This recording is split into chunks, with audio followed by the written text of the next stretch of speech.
नमस्कार दोस्तों, स्वागत है आपका general study with Indrapal Singh में। Anyhow you have to think, then why not think big. अगर आपको सोचना ही है तो क्यों ना आप बड़ा सोचो। हमेशा बड़ा का सपना देखोगे तो आपको बहुत अच्छा मिलेगा।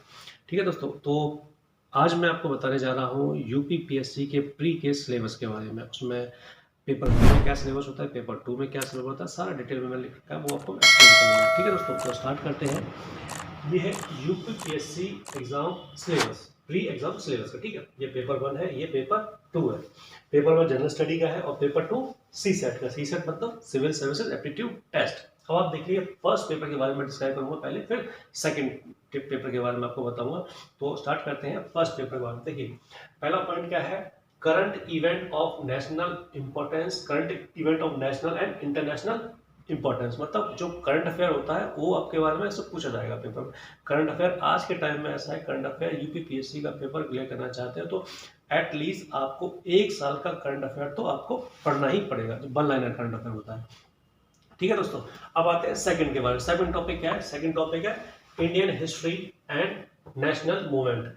इंडियन हिस्ट्री में क्या क्या आएगा, जैसे एंशियंट हो गई आपकी, मीडिएवल हो गई and modern India. Modern India की हिस्ट्री, इस तीनों की तीनों हिस्ट्री इसमें कवर होती है। प्री में तीनों के तीनों से ही क्वेश्चंस आते हैं। ठीक है, अब थर्ड पॉइंट क्या है, India India and world geography. India and world geography, socio economic physical geography of India and world. इसमें आपकी इंडियन फिजिकल ज्योग्राफी आएगी और वर्ल्ड की फिजिकल ज्योग्राफी आएगी, जिसमें कि इंडिया के माउंटेन, लेक्स, रिवर्स वगैरह कौन सा कहाँ पे है, कैसा है, और मानसून पैटर्न किस तरह से होता है वर्ल्ड का, इंडिया का, और कौन सा मानसून कहाँ पे पाया जाता है, ये सब आएगा। मानसून, मिनरल्स वगैरह, ये सब चीज़ें इंडिया एंड वर्ल्ड के बारे में सब कुछ इसमें आएगा फ्री में। ठीक है, लेकिन बहुत स्पेशलाइजेशन नहीं, फ्री में आपको पढ़ना पड़ेगा। ठीक है, अब आप देखिए थर्ड पॉइंट क्या कहता है, सॉरी फोर्थ पॉइंट क्या कहता है, Indian governance and polity, Indian governance and polity and political system, constitution, public policy and Panchayati Raj systems and rights issues। ठीक है, अब इसमें ध्यान देना आपको, इंडियन गवर्नेंस, इंडिया की गवर्नेंस कैसे वर्क करती है, क्या क्या है, पार्लियामेंट है, स्टेट लेजिस्लेटिव असेंबली है, पार्लियामेंट में कैसे कैसे लोग इलेक्ट होते हैं, कैसे क्या प्राइम मिनिस्टर है, सीएम है, गवर्नर है, इन सब के बारे में। पॉलिटिकल सिस्टम बाइकैमरिज्म है, जिसमें हमारा पार्लियामेंट सिस्टम में क्या क्या है, बाइकैमरिज्म है, स्टेट लेजिस्लेटिव असेंबली में क्या क्या है, क्या क्या नहीं है, उसके बारे में आएगा। और कॉन्स्टिट्यूशन, कॉन्स्टिट्यूशन के बारे में कौन सा आर्टिकल किसके लिए, कौन सा आर्टिकल किसके नहीं, अमेंडमेंट कैसे होता है, कैसे नहीं होता, बिल कैसे बनते हैं, कैसे रिपील होते हैं, ये सब इसके बारे में आपको बताना पड़ेगा, इसके बारे में आपको पढ़ना पड़ेगा। एंड पब्लिक पॉलिसी, पब्लिक से रिलेटेड जो पॉलिसी बनाई जाती है, एक्ट है, अमेंडमेंट है, कौन सी स्कीम है, ये सब इसमें आपको पूछा जाएगा। पंचायती राज सिस्टम, जैसे आप पंचायती सिस्टम कहते हैं, जो third tier of the Indian constitution है, जैसे निकाय चुनाव हो गया, म्यूनिसिपल इलेक्शन हो गया, पंचायती राज जो अर्बन रूरल एरिया में होते हैं उसे बोलते हैं पंचायती राज सिस्टम। एंड राइट इश्यूज की फंडामेंटल राइट्स हो गया, डीपीएसपी हो गया तुम्हारा, एंड क्या बोलते हैं उसको, फंडामेंटल ड्यूटीज हो गई, ये राइट इशू के अंदर आते हैं। पब्लिक के क्या क्या राइट्स है, इससे रिलेटेड कोई भी प्रॉब्लम है तो उसके बारे में आपको पढ़ना पड़ेगा। ठीक, ये चीज होगी।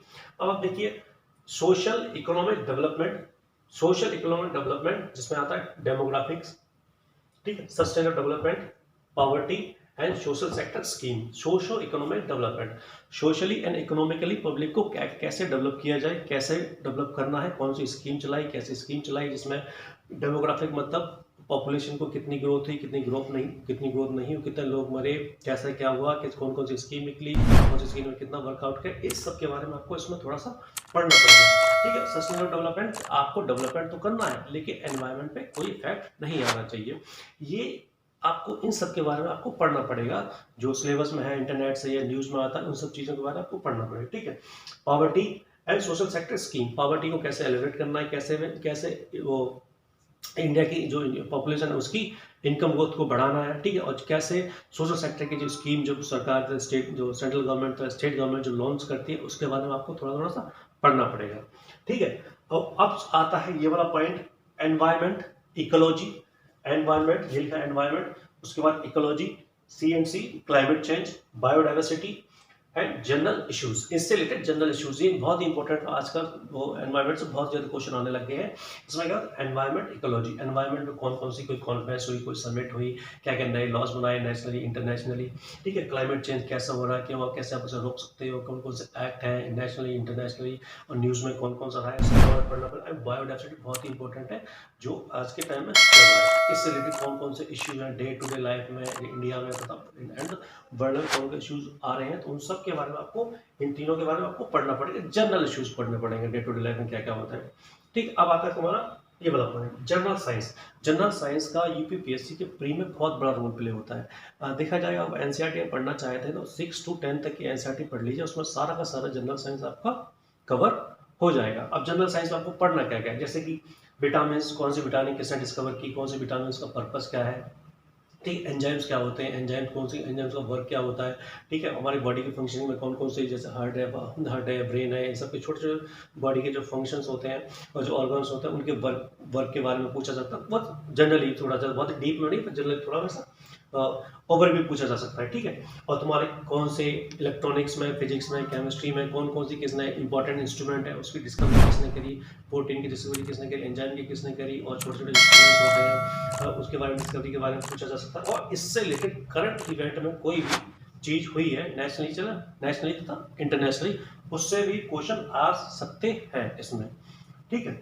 अब आप देखिए, और एक इंपॉर्टेंट क्वेश्चन है कि यूपीपीसीएस प्री में एग्रीकल्चर से भी काफी सारे क्वेश्चन आते हैं, जैसे कि क्रॉप डिसीज, कि इस क्रॉप में जैसे वीट है, राइस है, शुगर है, इसमें कौन कौन सी डिसीज हो सकती है, कौन कौन सी डिसीज किससे रिलेटेड है, इसके बारे में आपको पढ़ना पड़ेगा।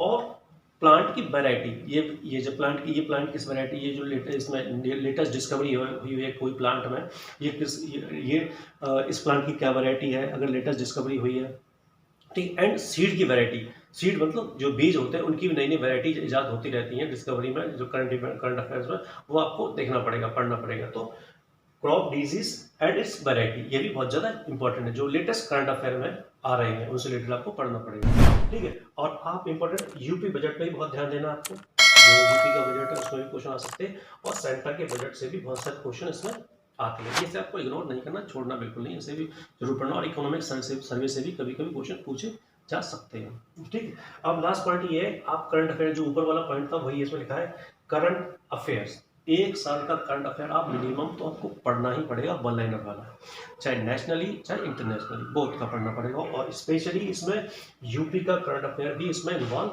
होना चाहिए। यूपी में कौन सी कोई सिटी का नेम रीनेम हुआ है, कोई नई चीज़ बनी है, बर्थडे से साइड बनी है, कोई संस्था खुली है, कोई नई स्कीम लॉन्च हुई है, उसके बारे में पढ़ना पड़ेगा, ठीक है। तो एक साल का करंट अफेयर मान लीजिए, नेशनली, इंटरनेशनली और स्टेट का भी आपको एक साल का पढ़ना ही पड़ेगा, अगर आप प्री में अच्छा स्कोर करना चाहते हैं, ठीक है दोस्तों। अब इस सब के बारे में बता दिया मैंने, पेपर 1 के बारे में आपको कंप्लीट करा दिया है, ठीक। अब आप देखते हैं पेपर 2। पेपर 2 क्या कहता है, जो पेपर 2 जो CSAT है, जिसे सिविल सर्विस एप्टीट्यूड टेस्ट बोलते हैं, इसमें आपको 33% मार्क्स लेके आने हैं। इसमें भी नेगेटिव मार्किंग होती है 1/3, ठीक है। इससे सिर्फ अब ये क्वालिफाइंग नेचर है, आपको इसे क्वालिफाई करना है, 33% मार्क्स लेके आने, और ये इस पे सब पढ़ के इस पे मेरिट बनेगी आपकी, प्री आपको इस लेवल पे क्वालिफाई होगा, लेकिन क्वालिफाइंग नेचर है, जब तक ये क्वालिफाई नहीं होगा तो आप इसमें कितना भी अच्छा स्कोर कर लें, आपका प्री कभी क्वालिफाई नहीं होगा, ठीक है दोस्तों। ठीक है, आप स्टार्ट करते हैं इसके बारे में। पहले आएगा कम्युनिकेशन, इंटरपर्सनल कम्युनिकेशन, एक तरह का टॉपिक होता है, यूपीपीएससी से पूछा जाता है CSAT में। कम्युनिकेशन बेसिकली इंटरपर्सनल कम्युनिकेशन है, ऑर्गेनाइजेशनल कम्युनिकेशन है, ऑर्गेनाइजेशनल बिहेवियर है, उसमें बस जो आते हैं क्वेश्चंस, करीब 7-8 क्वेश्चन तो उसमें जरूर आते होते हैं, वो मैं आपको करा दूंगा और जब सिलेबस कराऊंगा आपको, ठीक है। और कॉम्प्रीहेंशन आते हैं, हिंदी और इंग्लिश का कॉम्प्रीहेंशन आता है, इसमें 5 हिंदी क्वेश्चन आते हैं, और जब हिंदी का कॉम्प्रीहेंशन होगा उसमें 5 क्वेश्चन होगा, इंग्लिश का कॉम्प्रीहेंशन होगा उसमें भी 5 क्वेश्चन होंगे उसमें, ठीक है। नेक्स्ट पॉइंट क्या है, analytical ability and logical reasoning, मतलब रीजनिंग, सिंपल सी रीजनिंग आएगी आपकी, जो बेसिकली आप कर लेते हो, अगर किसी कोई तैयारी कर रहा है वो SSC की, तो और आराम से कर ले जाना, टफ नहीं होता। एनालिटिकल एबिलिटी है, लॉजिकल रीजनिंग आप आसानी से कर लोगे, इजीली रीजनिंग है, इजी रीजनिंग है, ठीक है। अब problem solving and decision making, हाँ ये थोड़ा इसमें भी 3-4 क्वेश्चन आते हैं, problem solving and decision making. मतलब प्रॉब्लम सॉल्विंग होती क्या है, क्योंकि वही आपको सिचुएशन दे दी जाएगी, ठीक है, ये सिचुएशन है तो उसमें आप क्या रिएक्ट करोगे, कैसे रिएक्ट करोगे और कैसा डिसीजन लोगे, क्या डिसीजन लोगे, तो उस हिसाब से 1-2 क्वेश्चन यहाँ पर आते हैं, ऐसे बोलते हैं problem solving and decision making, ठीक है। अब मैथमेटिक्स जो है आपका 10th लेवल तक का मैथमेटिक्स आएगा, ज़्यादा हाईफाई नहीं आएगा और इजी क्वेश्चन आते हैं, आप इजीली क्लियर कर लोगे। थोड़ा बहुत आप प्रैक्टिस करोगे, प्रीवियस क्वेश्चन पेपर देखोगे और लास्ट के जब पेपर स्टार्ट, जब 13 जून को पेपर है तो 1 महीना से 1 महीने पहले आप पढ़ना शुरू कर दोगे, पर डे 1-2 घंटे, तो आप इजीली पेपर क्लियर हो जाएगा। ठीक है, मैथमेटिक्स में क्या है, एलसीएम है, परसेंटेज है, एवरेज है, नंबर सिस्टम्स है, ठीक है, और एज रिलेटेड प्रॉब्लम्स है और जो बेसिक मैथमेटिक्स है उसी रिलेटेड क्वेश्चंस उसमें आते हैं। ठीक है, अब लीनियर और क्वाड्रेटिक क्वेश्चंस आते हैं, equation linear quadratic equation easily होती है, वेन डायग्राम से 1-2 क्वेश्चन आ सकता है, सेट थ्योरी से 1-2 क्वेश्चन आ सकता है। ठीक है, वो आप जो प्रीवियस क्वेश्चन पेपर देखोगे तो आपको इजीली पता चल जाएगा और आप आसानी से आप उसको कर भी लोगे। ठीक है, अब ज्योमेट्री जैसे सरफेस एरिया है, वॉल्यूम है, सरफेस एरिया है, वॉल्यूम है, एरिया है, इन सबको किसका निकालना है, जैसे रेक्टेंगल है, स्क्वायर है, रेक्टेंगल है, स्क्वायर है, ट्राइटेरियम है, स्क्वायर है, इन सबका सरफेस एरिया, वॉल्यूम निकालने के लिए 1-2 क्वेश्चन आ सकते हैं इससे भी। ठीक है, और ये तुम्हारा bar graph, pie chart, mean, mode and medium, इससे भी क्वेश्चन आता है, ये इजीली क्वेश्चन होते हैं, इजी क्वेश्चन होते हैं, आसानी से क्लियर हो जाते हैं। ठीक है, अब देखिए आप हिंदी और इंग्लिश, हिंदी का इसमें काफी सारे क्वेश्चन आते हैं, करीब 15-20 क्वेश्चन तो हिंदी के आते ही है। 100 नंबर का 100 क्वेश्चन इसमें आते हैं तो करीब 15-20 क्वेश्चन तो हिंदी के आते हैं। अब हिंदी में पढ़ना क्या है आपको, तो मैंने बहुत सारी चीजें इसमें लिख रखी हैं और इसके अलावा कुछ चीजें वो भी बता दूंगा आपको। देखिए, हिंदी में क्या है, शब्द रचना पढ़नी है, शब्द अर्थ पढ़ने हैं आपको। ठीक है, संधि समास पढ़ना है, विलोम शब्द पढ़ना है। ठीक है, अनेकार्थी शब्द, अनेकार्थी शब्द जैसे वन वर्ड सब्स्टिट्यूशन बोलते हैं, पर्यायवाची शब्द तो पता ही होगा आपको। ठीक है, तत्सम एंड तत्व, देशज एंड बर्तनी, बर्तनी मतलब शुद्ध अशुद्ध वर्ड बोलते हैं उसको, फिल इन द ब्लैंक्स भी सुनाते हैं, हिंदी में आते हैं। ठीक है, और 1-2 क्वेश्चन आते हैं कुछ उसमें पंक्चुएशन जैसे बोलते हैं, विराम शब्द कहाँ लगाना है, कहाँ नहीं लगाना है, और करेक्ट वर्ड करना है, वो भी वहाँ पर आता है, ये हिंदी में आते हैं। ये मैंने इंपॉर्टेंट चीज़ में लिख दी है। इसके अलावा भी 1-2 चीज़ है, वो आप प्रीवियस क्वेश्चन पेपर देखेंगे तो आसानी से आपको समझ में आ जाएगा, क्लियर, ज़्यादा टफ नहीं आता, वो भी आसानी से आपको क्लियर कर लोगे। ठीक है, अब इंग्लिश की बात करते हैं। इंग्लिश में क्या है, इंग्लिश में भी जो बेसिक ग्रामर होती है वो इसमें पूछी जाती है। एक इंग्लिश का कॉम्प्रिहेंसिव पैसेज आएगा, इजी होता है, टफ नहीं होता है। ठीक है, लेकिन फिर भी थोड़ी सी प्रैक्टिस कर लेना, तो 5 क्वेश्चन हो गए, 4 क्वेश्चन हो गए। ठीक है, और direct sorry active and passive 1-2 question होंगे एक्टिव पैसिव के। उसके बाद आप देखिए स्पेलिंग करेक्ट करने वाले 1 क्वेश्चन जरूर होगा उसमें। डायरेक्ट इनडायरेक्ट 2 क्वेश्चन जरूर होंगे उसमें, डायरेक्ट इनडायरेक्ट के इंग्लिश में। Idiom and phrases, idiom and phrases, इसके भी 1-2 क्वेश्चन आते हैं इंग्लिश में भी। जितने 20 करीब क्वेश्चन हिंदी के होते हैं, 20 करीब क्वेश्चन इसके इंग्लिश के 20 ही होंगे इसमें आते हैं। ठीक है, आइडियम एंड फ्रेसेस के बारे में बता दिया मैंने आपको। पार्ट स्पीच, ठीक है, इज ऑफ द कहाँ पर लगाना है, कहाँ पर नहीं लगाना है, फुल स्टॉप कहाँ पे लगाना है, कहाँ नहीं लगाना। ठीक है, पार्ट्स ऑफ स्पीच हो गया। ठीक है, वर्ड मीनिंग हो गया, वर्ड मीनिंग की ये वर्ड दे रखा है उसकी मीनिंग क्या हो सकती है, सिनोनिम्स, एंटोनिम्स इसी में आ जाते हैं तुम्हारे, एंड वोकेबुलरी कि ये वर्ड दे रखा है इसका मीनिंग क्या है। वोकेबुलरी कुछ पूछा जा सकता है कि इसमें ये नए नए वर्ड कोई जात होते हैं, वो भी पूछा जा सकता है इसमें। तो ये इंग्लिश का है, जो बेसिक ग्रामर होती है उसी से रिलेटेड आता है। अगर प्रीवियस क्वेश्चन पेपर आप देखेंगे तो वो आपको समझ में आ जाएगा। ठीक है, तो बोल रहे हैं ये पेपर ज़्यादा टफ नहीं है, इजी पेपर है। अगर आप 1 महीने प्रैक्टिस कर लेते हैं तो आपका पर डे तो आपका आसानी से क्लियर हो जाएगा। बेसिकली आपको करना क्या है, आपको प्रीवियस 10 साल के क्वेश्चन पेपर इसको उठा के कर लेने हैं। ठीक है, और आसानी से आपका ये पेपर पूरा से पूरा क्लियर हो जाएगा। इम्पोर्टेंट ये है कि आपको ये बहुत अच्छी तरह ढंग से आपको करना पड़ेगा। ठीक है दोस्तों, मैंने आप सबको समझा दिया इसके बारे में और इसके बारे में भी। ठीक है, अगर आपको कोई फर्दर डिटेल अगर मुझसे पूछनी है, इसके अलावा कोई समझ नहीं आया तो मैं आपको कमेंट बॉक्स में बता दिए, मैं आपको बता दूंगा। ठीक है, और ठीक है दोस्तों, मेरे चैनल को सब्सक्राइब कीजिए, लाइक कीजिए एंड शेयर कीजिए। धन्यवाद, नमस्कार।